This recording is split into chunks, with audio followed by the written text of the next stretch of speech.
Hey, what's up, guys? It's me, Aaron, the history buff again. Welcome back to the second channel again here. How is everyone doing here? So, in today's video here, welcome back here, and we're going to be doing another reaction video here. In today's video, we're going to be reacting to about why did Napoleon invade Russia in 1812 here by again the History Matters guy here. So, if you haven't seen my videos that I've been actually uploading about here, all about this YouTuber here. We talked about also like why did the Numidians not get involved in the Crusades, or one about the biography of Bartholomew Roberts here, and as well as also, I also watched like the Daily Bell Ringer videos here about Thomas Edison, as well as also the Pullman strike and the Gilded Age, as well as also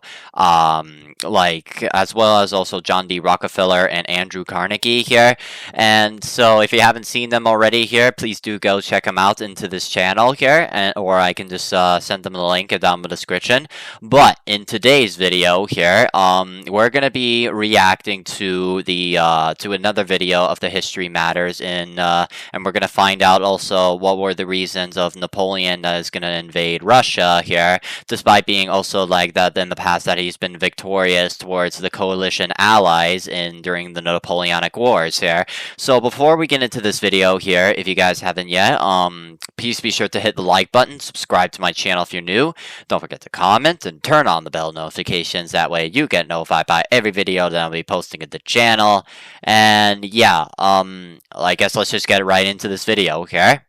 Alright, let's play the video here. Napoleon's invasion of the Russian and I'll also Empire send a link down in the description below too here. One of the big questions is, what was he hoping to achieve, and were these goals realistic? So, a bit of context. When Napoleon had risen to power in the year 8, or 1799 as it's normally known, Europe looked like this. Let me actually just turn on the volume real quick. Alright, there we go. 1812, on the eve of Napoleon's famed invasion of Russia, it looked like this. Napoleon had managed to defeat the Prussians, Russians and Austrians before this, and after rearranging their territories, had demanded that they take part in what's called the continental system. The continental system was basically the don't trade with Britain. Yeah, they cannot trade with the British Empire here. Such, in 1810, the Russians simply opted to ignore Napoleon's demand and trade anyway, which the French Emperor did not like one bit. Now, this wasn't the only problem that plagued Franco-Russian relations. The first was ideological. Russia represented everything that the French Emperor despised. It wanted a meritocratic Europe in which certain rights were enshrined and certain values were seen as being simply universal. Give them a lot of more liberty and Napoleonic ideas and the law of code here, pretty much. Napoleon had defeated the Fourth Coalition and as a result took this territory from Prussia and gave it to the brand new Duchy of Warsaw. Right, okay then, so, I would say also, like, because of the, how Napoleon has basically defeated all, like, the coalition allies in the battles of Austerlitz and the Battle of Jena here, as well as Jena and Austerlitz here, as well as his march into Berlin, and then also at the famous Battle of Lodi here, or like the advance into Vienna here, and as well as also crossing through the Alps here, and as well as also taking parts of northern Italy here, and as well as also defeating the Russians, as well as into the Battle of Brandenburg here and all that. And I think the reasons why here is because, Napoleon has basically, a lot of, good strategic points here. Like, he knows how to learn, a lot of math here. Of where to position, basically his cannons here, or, where his armies needs to, march, as well as into group grounds, as, make a square, or, when to prepare to fire here at the enemies here, and, as well as also, strategic skirmishes here, and, as well as also that they have a lot of good morale here, and as well as more ammunition and firepower here, and they also have as well as also they sometimes to make charges, and to also sometimes make the coalition allies to make them more vulnerable here, and so that's probably made all the reasons why here, as well as also that the allies were basically they got tricked, and that they were outflanked by through Napoleon's basically through Napoleon's campaigns here. And so yeah, and also that their economy's ruined, and that's why they did like sign a bunch of treaties here, but then the Allied coalitions wanted to take revenge also on the lost territories they got, but then the other coalition, like the fourth and the fifth coalitions, they were basically lost here, especially also like the third coalition. But let's get to where to continue. In 1809, Austria tried to defeat Napoleon, and just like everyone else, they failed. And so, as punishment for even trying in the first place, they lost this territory to the new Polish state. So how does this concern Russia? Well, the last independent Polish state was the Polish-Lithuanian Commonwealth, and that had been partitioned by Austria, Prussia and Russia. This meant that a large Polish minority lived within Russia, meaning that if there was a conflict between itself and Poland, or its patron France, there would likely be an uprising. Furthermore, the close friendship between the Duchy of Warsaw and France meant that Poland could be used as a launching point for an invasion into Russia. As such, the Russians could not tolerate an independent Poland unless it accepted the Russian emperor as its king. The Poles Right, okay, and also, after that Napoleon had beaten the Allies in, the Fish Coalition here, they went after, defeating the Austrians, at 1809 here, they also established the puppet state of the Duchy, what became known as the Duchy of Warsaw here, and like what they mentioned also, in the video here, this is where, basically they make this strategic point here, where Napoleon basically puts his French troops here into the Duchy of Warsaw towards to the border of into Russia here to prepare basically a long big invasion here of Russia here, and also because of the fact that also Russia is now basically Napoleon, that despite that they also signed the Treaty of Tilsit there back in 1807 here, and that the Russians are now trading with the British here, and also that Napoleon wanted to wipe out Russia here, so that way it could focus on war on the Peninsular War against the British, the Portuguese, and the Spanish here,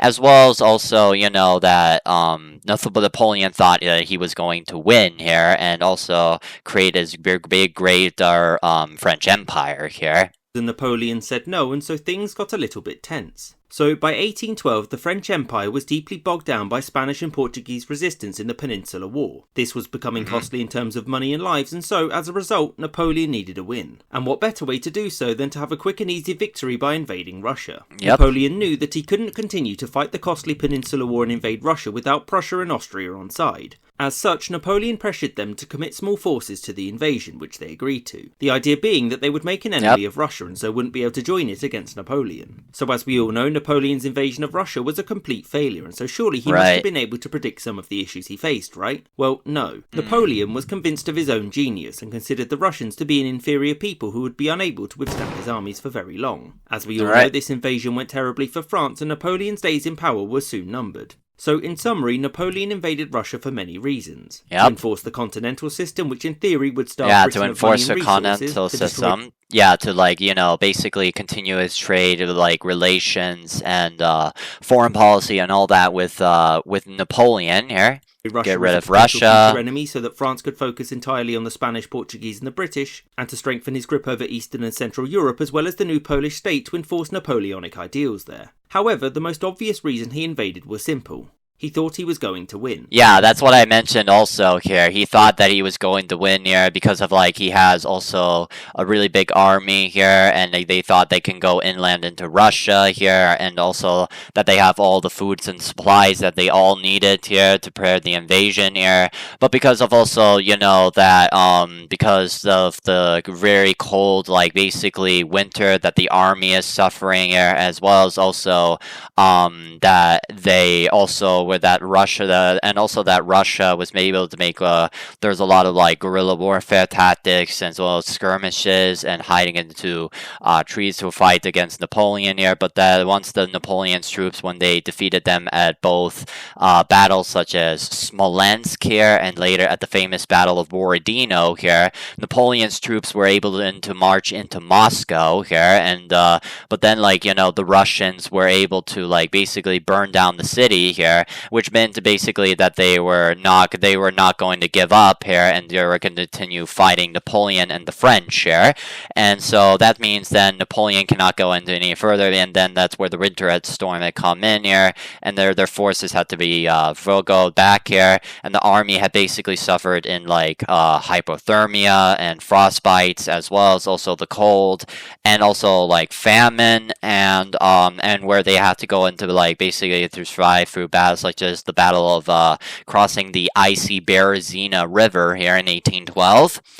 And then that's where then later Napoleon had to basically also later retreat here, and thus that would then later move him back to like move back his troops, and then the Russia and his coalition allies such as the British, the Prussians, Austria, Sweden, and then they would now defeat Napoleon at the Battle of Leipzig here in 1813 with the fountains of cannons and then later a charge, and then they would later destroy a bridge that's next to the Leipzig here, and that where Napoleon's troops cannot get their supplies in anymore here, and so Napoleon had to retreat back to Paris, but then he would then later get exiled into Elba, way before he again, gets defeated again here, until he comes back into defeated in the Battle of Waterloo in 1815, and then later gets exiled into St. Helena, and where he then dies in May 5th of 1821 due to like a stomach cancer here.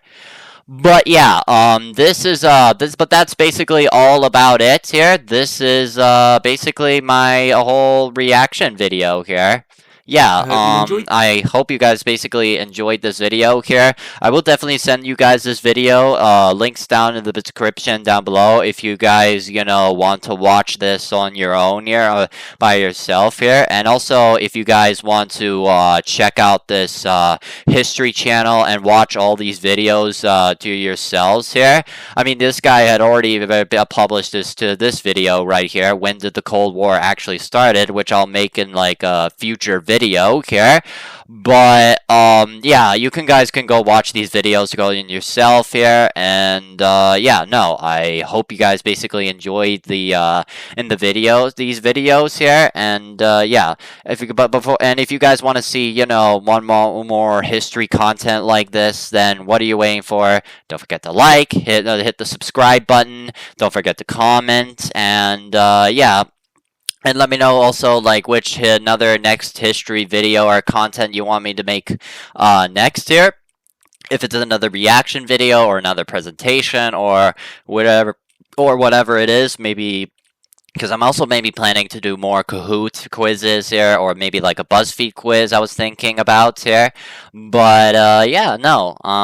Let me guys know what your suggestions are in the comments down below here. But other than that, yeah, no.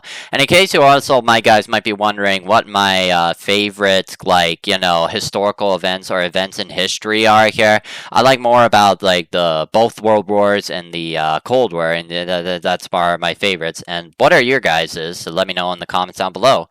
But other than that, I guess I'll see you guys in the next video. So Mr. Aaron's out, or Aaron the History Buff, out.